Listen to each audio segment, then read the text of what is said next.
Palikę savo naujai išvaizdą besidžiaugiančias moteris keliaujame į radio centrą, kur radio išdaigininkas Vytenis nekantrauja susipažinti su Renata, Giedre ir Vaida. Jos tiesiog pakerėjo visą radio centro komandą. Vytenio nuomonė, šios damos iš jį aplankiusio gražuolių būrio išsiskiria sąmojų, iškalba ir natūralumu. Visos baigusios mokslus, siekusios ir pasiekusios karjeros, ne visos, bet 2 iš jų augina vaikus, jauną Lietuvos kartą. Sėkmės tau, žiūrėk, ištvermės ir drąsos. Paprastai prieš tiesioginį radio eterį moterys pasakoja viena kitai, kaip ruošiasi Vytenio apklausai. Kas laikraštį atidžiau paskaitė, o kas pasikartoja svarbiausias istorijos datas. Pasirodo, šį kartą reikėjo daugiau parengiamųjų darbų. Žinai, kas čia? Turbūt ožka. Ne! Čia avis. A gali suklykt kaip avis? Paklausysim, kaip tau seksis. Dar siūlau išgirsti. Dabar Kupranugaris pakalba. Aha.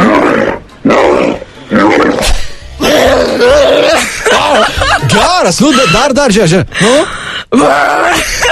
Višta daro va taip. Gerai pakartot? Kot. Aukščiau, mieloji, aukščiau, nu. O? Kot. Sako. Kas yra kastinys, gal žinai, ar kastinis?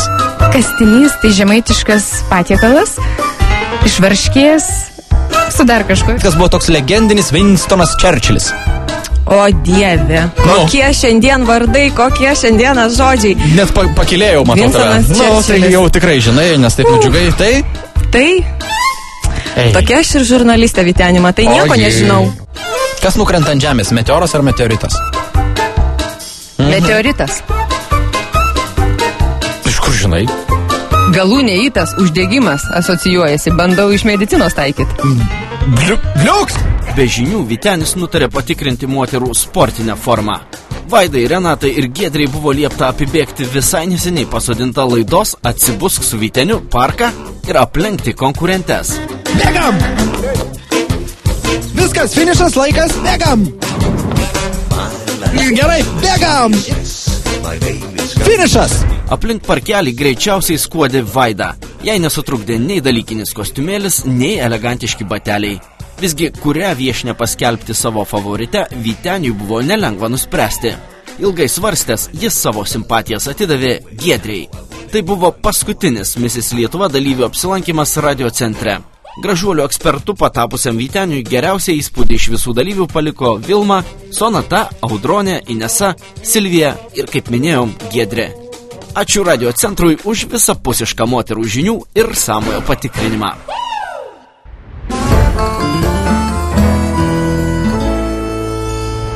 Kova dėl bilietų į finalą darosi vis sudėtingesnė.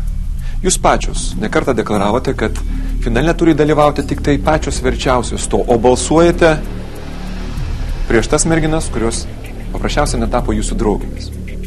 Pagalvokite labai gerai, ar jūsų kompanionė, draugė, kelionių bendrininkė yra ta, kuri verta tapti Mrs. Lietuva. Nepamirškite apie tai, kai balsuosite. Atėjo tas momentas, kada sunku jau yra balsuoti. Tikrai nesiblaškau ir turiu vieną žmogų, prieš kurį aš balsuosiu. Mes paprastas mergaitės. Būtų žavinga, kad į mus žiūrėtų ne iš taip aukštai. Man nepatinka žmonės, kurie iš visų žiūri iš aukštai ir visą laiką laiko save aukščiau už kitus. Slieku prie tos pačios nuomonės. Nekeičiu.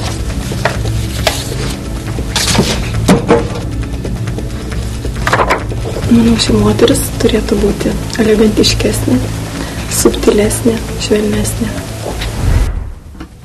Taigi atėjo balsų skaičiavimo metas. Erika.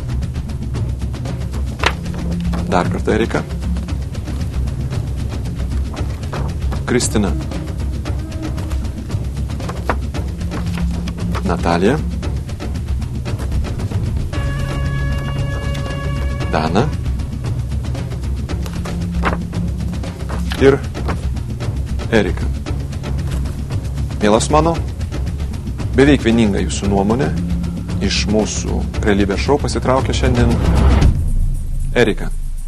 Manau, kad daugiau dėmesio reikia jos vaikučiui negu projektui. Jis nėra toksai svarbus ir brangus, tarkim, negu kad vaikučio sveikata ir taip toliau. Gana vėlai atėjai į mūsų realybės šou ir turbūt turėjai galimybę stebėti. Ar tu išsirinkai savo favoritą? Tai būtų Vilma. Manau, kad tai energinga moteris, daug pasiekus ir daug dar pasieks. Ir aš jai to linkiu iš viso širdies. Antrąją dalyvę iš konkurso pašalins buvusios jo dalyvės. Tuo pačiu atlaisvins vietą vienai iš jų galimybę grįžti į šou. Inesą grąžinčiau. Labai moteriška, labai švelni, labai išlaikyta moteris ir iš tikrųjų, nors aš prieš ją balsavau, bet gailiuosi. Iš Egidijaus išgirdusios, jog netrukus antrą dalyvę turės pašalinti kitos išbalsuotos dalyvės, moterys nustemba. Bet galbūt išmestos varžovės, anksčiau projektą stebėjusios iš šalies, dabar geriau mato, kuri išlikusių pretendenčių kovos dėl titulo iš tikrųjų neverta. Toks žmogus pereitą laidą pasakė, aš čia atėjau nugalėti. Ir balsuočiau būtent prieš ją todėl, kad pergalė yra tuo malonesnė, kuo ją sunkiau pasiekia. Jeigu jinai iškristų, jeigu jinai grįžtų, jeigu jinai laimėtų, jinai būtų dar laimingesnė. Tiesiog jokių asmeniškumo, bet manau konkursas yra Misis Lietuva ir išorinis grožis yra tikrai ne paskutiniai vietoj. Ši moteris dažnai kartoja žaidimas, žaiskim. Pralaimėsim ar laimėsim, spręs žiūrovai. Jeigu mes, Kaune gyvenančios moteris, esam gražios, tai mes turim jausis kaltos dėl to, kad iš Vilniaus mums ten ar iš Pakruojo kitos yra negražesnės už mus. Už nepagarbą kitam žmogui.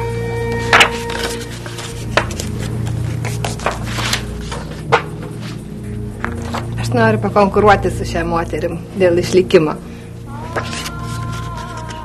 Netikėtas pašalintų varžovių akibrokštas ir skausmingas verdiktas kaunietėms. Jau netrukus.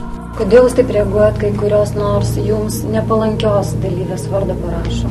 Jeigu galima buvo nubausti žiauriausiai, tai čia taip ir atsitiko.